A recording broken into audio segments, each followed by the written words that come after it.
Sweden is so perfect it makes every other country jealous. This Scandinavian nation sits in northern Europe, sharing borders with Norway to the west and Finland to the east.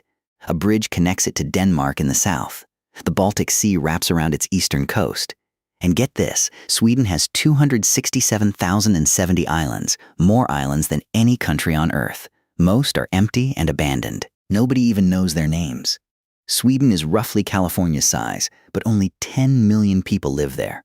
Fewer people than Los Angeles. Everyone has space, and half the country is pure forest. Here's where it gets insane. Sweden gives parents 480 days of paid leave when a baby arrives. That's over a year off, still getting paid.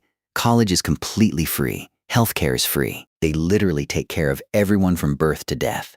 Sweden invented IKEA, Spotify, Minecraft, and the three-point seatbelt. Ababa conquered music worldwide. Swedish meatballs are eaten everywhere. They haven't fought a war in over 200 years, just staying neutral and chilling. And here's the kicker. In summer, the sun never sets. In winter, it barely rises. Sweden lives on extremes. So, which country should I blow your mind with next?